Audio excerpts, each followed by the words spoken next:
वेदों का तत्व ज्ञान है उपनिषद और उपनिषदों का सार है गीता। भगवान श्री कृष्ण ने कुरुक्षेत्र के मैदान में महाभारत युद्ध के दौरान अर्जुन को जो ज्ञान दिया था वह गीता के नाम से प्रसिद्ध हुआ। गीता में जीवन की हर समस्याओं का समाधान है। गीता में हर तरह का ज्ञान है। आओ जानते हैं गीता ज्ञान की प्रसिद्ध 10 बातें। पहला, न कोई मरता है और न ही कोई मारता है, सभी निमित्त मात्र हैं। सभी प्राणी जन्म से पहले बिना शरीर के थे, मरने के उपरांत वे बिना शरीर वाले हो जाएंगे। यह तो बीच में ही शरीर वाले देखे जाते हैं, फिर इनका शोक क्यों करते हो? दूसरा, आत्मा को न शस्त्र काट सकते हैं, न आग उसे जला सकती है, न पानी उसे भिगो सकता है, न हवा उसे सुखा सकती है।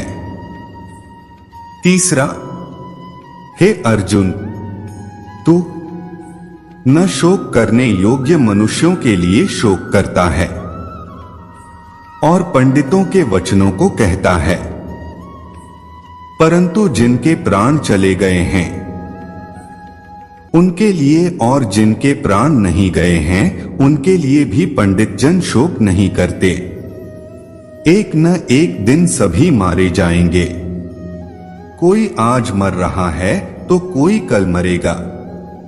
यह मृत्यु लोक है और मृत्यु ही सबसे बड़ा रोग है।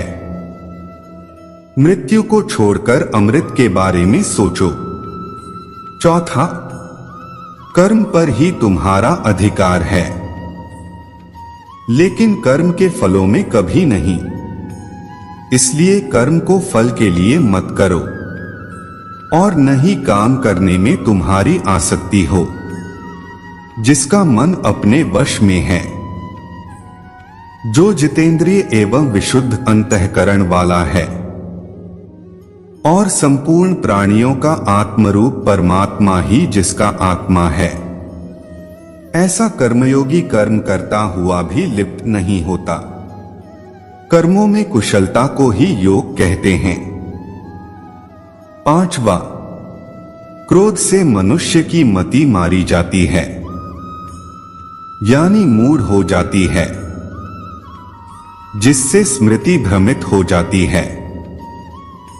स्मृति भ्रम हो जाने से मनुष्य की बुद्धि नष्ट हो जाती है और बुद्धि का नाश हो जाने पर मनुष्य खुद अपना ही नाश कर बैठता है। छठा, हे अर्जुन, सभी धर्मों को त्याग कर अर्थात हर आश्रय को त्याग कर केवल मेरी शरण में आओ। मैं तुम्हें सभी पापों से मुक्ति दिला दूंगा। इसलिए शोक मत करो। माया द्वारा जिनका ज्ञान हरा जा चुका है, ऐसे आसुर स्वभाव को धारण किए हुए मनुष्यों में नीच दूषित कर्म करने वाले मूढ़ लोग मुझको नहीं भजते, परंतु उन अल्प बुद्धि वालों का वह फल नाशवान है तथा वे देवताओं को पूजने वाले देवताओं को प्राप्त होते हैं और मेरे भक्त चाहे जैसे ही भजें, अंत में वे मुझको ही प्राप्त होते हैं। सातवां, काम, क्रोध तथा लोभ ये 3 प्रकार के नरक के द्वार है, सर्व अनर्थों के मूल, और नरक की प्राप्ति हेतु होने से यहाँ काम, क्रोध और लोभ को नरक के द्वार कहा है। आत्मा का नाश करने वाले अर्थात उसको अधोगति में ले जाने वाले हैं। अतएव इन तीनों को त्याग देना चाहिए। आठवां, श्री भगवान बोले, मैं लोकों का नाश करने वाला बढ़ा हुआ महाकाल हूं। इस समय इन लोकों को नष्ट करने के लिए प्रवृत्त हुआ हूं। इसलिए जो प्रतिपक्षियों की सेना में स्थित योद्धा लोग हैं वे सब तेरे बिना भी नहीं रहेंगे, अर्थात तेरे युद्ध न करने पर भी इन सब का नाश हो जाएगा।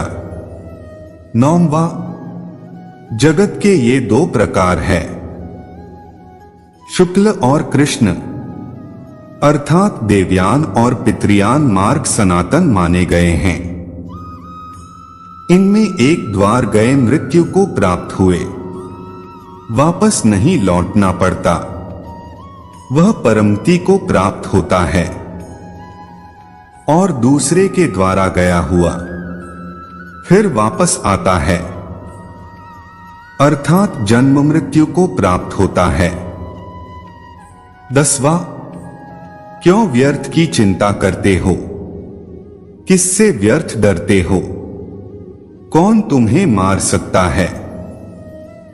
आत्मा न पैदा होती है न मरती है, जो हुआ वह अच्छा हुआ, जो हो रहा है वह अच्छा हो रहा है, जो होगा वह भी अच्छा ही होगा। तुम भूत का पश्चाताप न करो, भविष्य की चिंता न करो, वर्तमान चल रहा है। तुम्हारा क्या गया जो तुम रोते हो, तुम क्या लाए थे जो तुमने खो दिया, तुमने क्या पैदा किया था जो नाश हो गया। न तुम कुछ लेकर आए, जो लिया यहीं से लिया, जो दिया यहीं पर दिया, जो लिया इसी भगवान से लिया, जो दिया इसी को दिया। जय श्री राधे।